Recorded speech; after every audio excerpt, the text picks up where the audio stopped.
బండ్లగూడలో రెచ్చిపోయిన బండ్లగూడ జాగీర్ మాజీ మేయర్ మహేందర్ గౌడ్ అనుచరులు. హరిత మహోత్సవం కార్యక్రమంలో బండ్లగూడ మేయర్ లతా ప్రేమ్ గౌడ్ తో అసభ్య ప్రవర్తన. రాజేంద్రనగర్ ఎమ్మెల్యే ప్రకాష్ గౌడ్ సమక్షంలోనే దురుసుగా ప్రవర్తించిన మాజీ మేయర్ అనుచరులు. అడ్డుకున్న కార్పొరేటర్లపై దాడి, పిడిగుద్దుల వర్షం కురిపించిన అనుచరులు. ఎమ్మెల్యే ఎదుటే రౌడీలుగా మారి కొట్టుకున్న రాజకీయ నాయకులు. 1వ వార్డు కార్పొరేటర్ చంద్రశేఖర్ చొక్కా చింపివేసి కులం పేరుతో బూతులు తిడుతూ దాడి. 5వ వార్డు కార్పొరేటర్ శ్రీనాథ్ రెడ్డితో పాటు పలువురిపై దాడికి పాల్పడ్డ గూండాలు. రాజేంద్రనగర్ పోలీస్ స్టేషన్ కు చేరుకున్న బాధితులు పోలీస్ స్టేషన్ లో ఫిర్యాదు.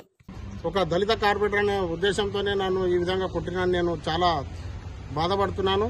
ఈ యొక్క సంఘటన మీద తగిన చర్యలు తీసుకోవాలని మేము ఉన్నతాధికారి ఏసీపీ గారితో కంప్లైంట్ ఇవ్వడం జరిగింది. ఈ యొక్క దాడి గౌరవ మేయర్ ఎమ్మెల్యే గారి సమక్షంలో జరగడం చాలా బాధాకరం. ఇలాంటి అఫీషియల్ ప్రోగ్రాం కూడా దుండగులు వచ్చి దాడి చేయడం చాలా బాధాకరమైన విషయం. ఇప్పుడు మీ మీద దాడి చేసినదన్నా ఏ పార్టీకి చెందిన వాళ్ళు? అసలు పార్టీలకు సంబంధం లేని వాళ్ళు ఎలాంటి అధికారం లేనటువంటి వాళ్ళు కేవలం ఆ ప్రోగ్రామ్ కి ఇచ్చేసి మాపై దాడి చేయడం జరిగింది. అఫీషియల్ ప్రోగ్రామ్ అన్నప్పుడు అన్అఫీషియల్ గా వాళ్ళే వచ్చారు. మరి మహేందర్ గౌడ్ పిలిచారా, మరి ఎవరు పిలిచారా? మహేందర్ గౌడ్ ఎవరు? మాజీ మేయర్ గారు. ఏ పార్టీ? BRS party. ఇవన్నీ మనసులో పెట్టుకుని మాపై దాడి చేయడం జరుగుతుంది. నా పైన దాడి చేసినటువంటి వ్యక్తి హరీష్ గౌడ్, శివ గౌడ్, మరి వారి అలించాలు చాలా మంది ఉన్నారు. నాకు కొద్దిమంది పేరు తెలియవు. నాకు చాలా బాధ అనిపిస్తుంది. ఎక్కడెక్కడ కొట్టిరండి వాళ్ళు? ఇదంతా చూడండి, ఇదంతా కొట్టి కడుపులో కొద్ది ఇవన్నీ కొట్టడం జరిగింది.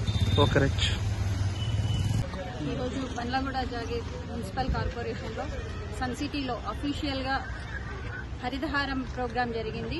దానికి కమిషనర్ గారు మాకు అక్కడ ప్రోగ్రాం ఉందని చెప్పడంతో మేము కూడా ఆ ప్రోగ్రాంకి హాజరు కావడం జరిగింది. ఆ కార్యక్రమంలో మేము పార్టిసిపేట్ చేస్తూ ఉంటే ఎక్స్ మేయర్ మహేందర్ గౌడ్ వారి అనుచరులు మాకు ముందుగా వచ్చి కొంచెం దురుసుగా ప్రవర్తించారు. ఇది ఎందుకు అట్లా చేస్తున్నారని అడిగితే మాకు 2 కార్పొరేటర్లని కొట్టడం కూడా, వాళ్ళపై చేయి చేసుకోవడం కూడా జరిగింది. ఇది అందుకు గాను మేము ఈ రోజు ఇక్కడికి వచ్చి న్యాయం కోసం పోలీస్ స్టేషన్ లో కంప్లైంట్ ఇవ్వడం జరుగుతుంది.